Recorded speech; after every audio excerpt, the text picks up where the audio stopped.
আমার একটা ছেলেরে আমি দীর্ঘ 4-5 বছর ধরে দেখতাম, প্রত্যেক মাহফিলে দেখছি হে সামনে বস, আমি বইলেই তারে নজরে পড়তো আমার। পরে একদিন আমি তারে ডাকছি, ডাইকে আমি বললাম তুমি কি করো?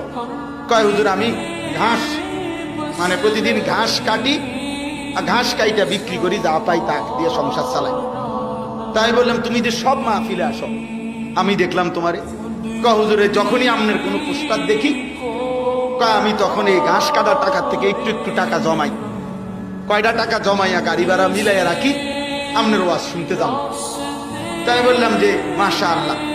তো আমি বললাম যে তো আর কিছু কইবানি? কয় হুজুর আমার জীবনের একটা স্বপ্ন আছে, বানিয়াচং হবিগঞ্জ তার বাড়ি। আমি বললাম কি স্বপ্ন কও? আমি 10 টাকা 50 টাকা করে জমাইতেছি, আল্লাহ যদি আমারে কোনোদিন তৌফিক দেয় আমি আমনেরে আমরা এলাকায় দাওয়াত দিয়ে আমি ওয়াজ করাম। পরে আমি বললাম ওহন দাঁড়া, ওহন ডেট লো, এখন নাও ডেট, আজকে তোমারে ডেট দিলাম, হাদিয়া দিতে হবে না, আমি দিমু তোমার, এটা তোমার মাহফিলের চান্দা আমি দেব, ও আজের টেহা লাগতো না, তুমি যাও, তুমি আয়োজন করো, যেখানে কও তুমি, তোমার ঘরে হোক উড়ানে হোক, আমি ওখানে ওয়াজ করি। আমি বলছি আমি যাবো, ডেট দিলাম, যাও। আশ্চর্য, বানিয়াচং আমি গত বছর এই ছেলেটা তার দাওয়াতে আমি গেছি মাহফিলে, গিয়া দেখলাম বানিয়াচং বাংলাদেশের সবচেয়ে বড় গ্রাম, জানেন বাংলাদেশের সবচেয়ে বড় গ্রামের নাম হলো এই বানিয়াচং হবিগঞ্জ, এক গ্রাম এক উপজেলা। হ্যাঁ হ্যাঁ, এটা গ্রাম একটাই, একটা উপজেলা, বুঝছেন না হুজুর?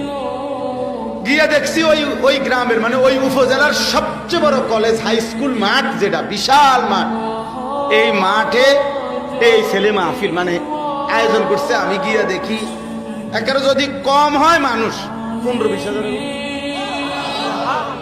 স্টেজে যদি একেবারে না হয় হুজুর 300-400 হুজুর হইব। হুজুর খেলাফত মজলিসের যিনি কেন্দ্রীয় আমির, এই যে দেওয়াল ঘড়ি মার্কার যে খেলাফত মজলিস, উনি বসা পাশে, ওনার বাড়িতে বানিয়েছে বড় বড় হুজুর সব।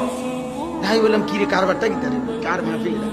হুজুরের কইছি তো আমার আইয়া এলাকা আমার আর দর্শ দিছে না, সব আলেম ওলামা পাবলিক মিল্লা এই মাহফিলে এত বড় বানাই ফেলছে। তাইলে দোস্ত একজন শ্রোতাকেও মানুষ দেখতে দেখতে চিনে।